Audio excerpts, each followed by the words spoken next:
Hey, everybody. Welcome back to the Turnout. Uh, I am your host, Aloy, and don't forget to hit like and subscribe to the channel and hit the bell and all the wonderful stuff there.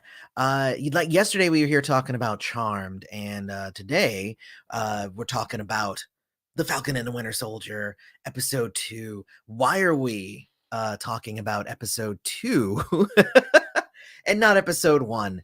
Well, that's a very good question. And that can be answered by let's talk about it. Let's talk about it because there were some things about this show that kind of made me reluctant to do the show. So first off, the timing of the show was switched. Falcon and the Winter Soldier was supposed to be the first MCU show on Disney Plus, but obviously due to COVID and everything kind of going off in a crazy direction, it turned out that WandaVision, which was supposed to be the second show, just kind of got together faster. Fewer people involved with the production. They were able to get into there and have, people in close quarters faster. Whereas, the Falcon and the Winter Soldier is very much about going all around the world and there's, giant groups of people and, hundreds, if not thousands of people involved. So WandaVision was easier to get out first. However, the two shows couldn't differ more in terms of their approach to the show itself. And I'm not going to spend a ton of time comparing it to WandaVision, but the WandaVision effect here is basically the reason why I went in the first episode, and the first episode was good. It was what it was. But it also was a show called The Falcon and the Winter Soldier that did not involve the Falcon and Winter Soldier engaging at all, and also was more about fishing boats and bank loans and therapy. And yes, there was an amazing like flying chase scene at the beginning that had so much shaky cam in it that it kind of almost made me sick. And it did have that interesting like assassination flashback from the Winter Soldier. But on the whole, the show itself, it didn't really, get its gears going. It didn't start in the first episode. And I think that was the problem. Whereas when you get into something like WandaVision says, look, we're not going to explain anything, but here's Wanda, here's Vision, let's go. Whereas with the Falcon and the Winter Soldier, it's like we're going to spend a whole episode to explain to you, and let's set the tone and let's figure out where we are. And it's just like, instead of just jumping in and being like, bam, this is Falcon and Winter Soldier, let's go, let's do it. Now, of course, it would be silly of me to say that having all of that explanation and that, that build up and stuff did actually make me enjoy the second episode more. So there's that. Also, the fact that the second episode has a lot of social commentary in it as well. The fact that like Sam was called Black Falcon instead of just Falcon by the kid. The fact that the cops kind of pulled him over. I think that that's a place now where the timing is going to end up working in its favor, because if everybody didn't know, the trial of Derek Chauvin is going on right now. He was the police officer who killed George Floyd, and that is happening like as we speak. So, and probably will be going on for at least a few more weeks. So it honestly kind of lends itself really well to being a show that is on the MCU and everybody's talking about it. It's on everybody's lips right now in the moment where there's this monumental trial happening in real life, and we're seeing how a even as a superhero, a black man can't necessarily operate in the same space that white people can. So that's just kind of how that is. And I like the fact that the show is approaching that, and they mention it on a couple of occasions, which I thought was actually really really cool. But jumping into episode 2, that's actually the main thing that happened in the first episode, was that Sam Falcon had decided that, Cap gave me the shield, but I just don't feel right about taking it. It's not it's not for me. I don't feel like I am worthy of this, giant responsibility of being Captain America. And then at the end of the episode, the government's like, "Well, thank you for giving the shield to us for the museum." Did I say museum? I mean for a new Captain America. What?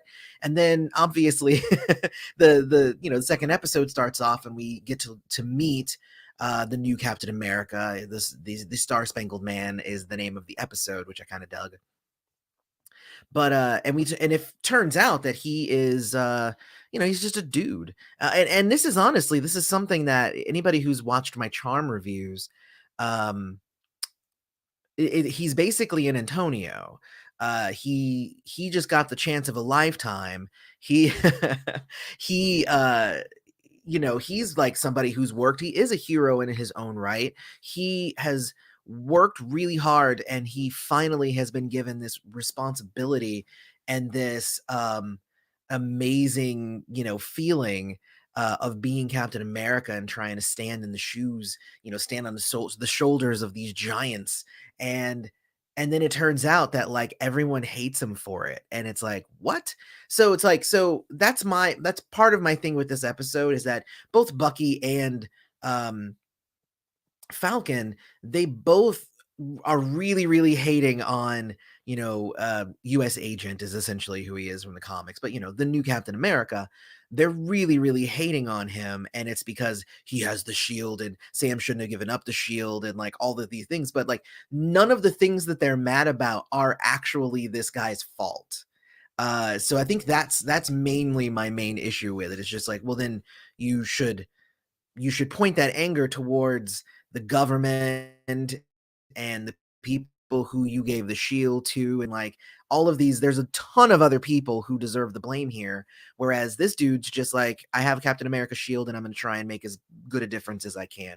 Now that might end up being different in the future, but like for right now, like he's a dude. We saw some behind the scenes stuff with him, like he's not putting on a show. When he's talking with just his close friends, he really does seem like he is just a good dude. So like, let's not make a thing out of it. It's silly. It's silly to make a thing out of it. So with that in mind, they kind of start tracking down, Red Wing finds that, ooh, they've tracked down the terrorists. So they find the terrorists, and that's actually right when Bucky and Sam start interacting, like right at the beginning of the episode. And immediately episode 2 is 1,000% better than episode 1, just because now they are engaging with each other. We're starting to get a back and forth. We're seeing their personalities come through more, and the show comes alive when they are engaging with each other. So it just is really, really weird that they waited a whole episode. And I don't know, I felt like the first episode was wasted, and I think that they might have been able to integrate more of the plot and the story into a single episode, or done like WandaVision and release 2 episodes at once, if it really did take for the second episode to really have this thing start going. So beyond all of that, though, there's a lot of bickering behind them, and I like the concept of the big three: androids, wizards, and aliens. I did really like that because it's apparently a thing that Bucky's never heard of, but I'm like, no, kind of makes sense. And then they make the argument of like, Captain, what is it? Doctor Strange isn't. He's a sorcerer, not a wizard. He's like, a sorcerer is just a wizard without a hat, and I'm like, that's kind of true. If the writers were more, if the writers were more geeky, they might say that a sorcerer is just a wizard who uses his his charisma instead of his intelligence. And and if they had made that joke, like a small percentage of people would have gotten it. But I would have busted out laughing. It would have been probably the funniest thing I had heard for a while. That was the joke that came in my head, and it probably would have been slapped down in the writer's room. So that's just what happens with that. So they track down the terrorists. Turns out they're all super soldiers, and they fight. Really, really great set piece here of fighting on top of 2 kind of Mack trucks side by side. And it's always fun to see like where's the next place that the fight is going to happen, so because there's always gonna be a fight, so it's just a matter of where's it gonna happen. So I did enjoy that fight. Bucky and Sam are kind of losing, and then Captain America and his friends show up. Cool. All right. And then they have a little bit of an argument. And Bucky says, well, we do have one lead. I'm going to take you to meet this dude. So here's the crazy thing. Bucky takes him to meet no, I forgot his name now, but essentially a black super soldier from back in the day. And it's interesting to hear that like the black super soldier was the one that the government decided to experiment on and lock up and you know do all of these terrible things to. And he has a grandson. And what I've been hearing a lot is that the grandson, and I don't even think they said his name in the show, but this young dude is the one who's going to end up being Patriot because he's descendant from a dude who was a super soldier, so he's probably got enhancements somewhat. And he could be Patriot from Young Avengers. They have been really, really pushing the Young Avengers thing, Wiccan and Speed and WandaVision. Obviously, Ant-Man's daughter is going to go and become Stature. We have the Hawkeye series that's going to come out where he's going to be passing his bow and his skills and stuff down to Kate Bishop. So they've really been making a really big push for Young Avengers. So it makes sense that that kid would probably be Patriot. So there's that really nice little Easter egg in there that I enjoyed. And that's even with me not really knowing a ton about the Young Avengers. I'm not one of these people who's coming into the MCU knowing everything about the comics. I'm enjoying it. So they actually have a discussion with this guy, and Sam is kind of mad. He's like, "How come nobody told me about this? That there's been a black super soldier?" And he's like, "Steve didn't even know." Bucky said, but they're having an argument in the street, and the cops come, and they're like, "Sir, you need to calm down." And he's like, "I am calm. What the hell are you talking about?" And like some shit almost went down with Falcon and the cops, I'm telling you. But what ended up happening instead was that Bucky, he missed his last therapist appointment and it's part of his parole, so he gets arrested. So I was like, okay. Then we get to a really fun scene with the therapist because Bucky gets bailed out by Captain America, and Captain America says, "Finish up your therapy so that he can come and help me with the newest mission." So they actually sit down with Sam and Bucky, and I don't know why Bucky was it, or I don't know why Sam was in there too, but it is it made for a really funny scene with a staring contest and inappropriate touching and all kinds of stuff. Really, really fun stuff. And again, I'm trying not to I don't want to ruin the episode because it is really, really good. So you guys should watch it. I'm more just giving the cliff notes here. So they have an interesting scene where the reason why Bucky cares so much that Sam gave up the shield is that if Captain America gave it to Sam and then was wrong about Sam, then he could be wrong about himself. And I'm like, oh, okay. I was like, okay, that was a kind of a good moment. It still doesn't necessarily. I get why Sam gave up the shield. He doesn't feel worthy. Really, if you wanted to go, and do social commentary on it in that way, I doubt that America would accept a black Captain America. So just it's just, especially if it's been a white Captain America this whole time. I mean, it would almost be just like every other, thing. Anytime that, nowadays, like when they put out Riri Williams and people were just like, what the hell, a black girl in an Iron Man suit? That can't happen. It's just like, okay. But like it could. Like seems really silly that you don't believe that it could happen. But I don't know. It's just weird. Hello to Marky Bash. Let me see what you're saying here. Let me see. I think everyone hates the new Cap for stuff he subconsciously does that unintentionally rubs people the wrong way.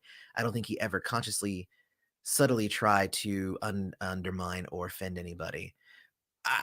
From everything that they've shown us so far, he seems like a perfectly great dude. So there's zero reason for anybody to not like this guy, except for Sam and Bucky. But even their anger is misplaced. It doesn't need to be on him, it needs to be on the people who put him in that position. It's not his fault that he took on the mantle of Captain America. For him, it's the chance of a lifetime, and it's this huge honor for him. But like, I get it, like, it was kind of an honor that was given to him under false pretenses, and there was some bad stuff attached to it and whatnot, but, like, it's still a great thing that he's trying to do, so I don't have any problem with the new Captain America. Um, but anyway, but the new Captain America is like, "You better stay out my way." And then they're like, "Cool, well, then we're gonna go talk to Zemo." And then it introduces Zemo again, which, I mean, we all knew that it was gonna be Zemo who's gonna be the bad guy, but it's cool to see how it's building up. And they're like, "We don't really have any leads, so we have to go talk to Zemo." And I'm like, I don't know what they're gonna get. I don't know what they're looking to get out of Zemo, except that, you know, he does have all of Hydra's secrets, but I did he memorize them all? Like, I'm sure his stuff has been confiscated, so I doubt that he's got everything memorized. Even when he was, like, if you look back at, like, what was it, Civil War, if you look back at the Captain America Civil War movie, he's got the book and he's reading the words to activate Bucky into the Winter Soldier. So that would tell me that he did not have that. He didn't have like the series of words memorized. If they had done that scene without him reading it and he just had it memorized, then I might be able to be like, well, he did remember that long series of words, you know, back to back and all that stuff. So it seems odd unless, and here's obviously the opposite end of that where I could just be completely wrong, is that they are going to him to get the location of the info, not necessarily get the info directly from him. Um, I guess we'll see what happens. But I mean, honestly, that was the second episode. It was way better than the first episode. And again, it's just because the Falcon and the Winter Soldier were in the same scene together, interacting with each other. And because if you have a show, like, again, it would be like if we had a show called WandaVision, but Wanda and Vision did not engage at all during the episode. It'd be like, well, why is this called WandaVision? I mean, if they're not going to even meet each other, and obviously they did in the second episode, but the whole first episode, I'm like, and then when do they meet up again? This is weird. Um, but it had a huge issue again with its timing. It's great because of what's currently happening, but also it had to follow WandaVision. And I think anything that came out after WandaVision was going to have a ton of expectation on it. So I will say that it definitely suffered from that a bit. I was definitely coming into it high off of, WandaVision. And I'm like, well, I can't wait for another show. It's going to be just as good. Oh, this is very slow and is about fishing boats and bank loans. So this isn't, what is this? That's basically my reaction. Um, but after the second episode, I like it, and I decided that I would go ahead and can start doing the reviews from episode 2. So I think that if it was, because if it continued on the same path as episode 1, I don't think that I would have been able to do that. But it seems like episode 1 was, again, I'm going to bring in, RPGs again. Usually there is what is called an info dump at the like during the first session of any game, where the GM has to just be like, all right, and this is happening, and this is happening, and this is happening, and this is how the world is set up, and then this is how this blah blah blah, and you end up going through like just a ton of stuff that all, like, it's all stuff you need to know to enjoy what's coming after that, but it feels tedious in the moment. So I'm gonna say that that's what it was. The first episode was an info dump, and again, knowing everything that I have from the first episode does make me enjoy the second episode more. I'm not one of those people who are like, oh man, near the end of the first season of Agents of Shield, it got really exciting. So why couldn't the whole thing just be like that? And it's just like, well, you wouldn't have cared about what happened if they didn't have the build up to it where you got to know the characters. So it, So yeah, so everything doesn't have to be just like balls to the wall, super exciting and like crazy every single moment for me. I'm not that type of viewer. I like a slow build. I like a low rolling boil, if you will. Uh, but you can't do that for too long. Luckily, Falcon and Winter Soldier only took one episode to do it, so I'm gonna go ahead and end it there. Otherwise, I do like the show, so I'm gonna continue watching it. And I'll be back next week to do another episode review, reaction, whatever you want to call it. So hopefully you will meet me there. Don't forget to hit like and subscribe to the channel. Hit the bell notification. Thank you to the few people who did pop into here. I know I don't have like the greatest of searchability and stuff for this. I know when I have Charmed, I have tons of people in here, but we're going to build up this audience. It's going to be great. So I will check you guys out later. I've been your host, Aloy. This has been the Turnout. Thanks for showing up.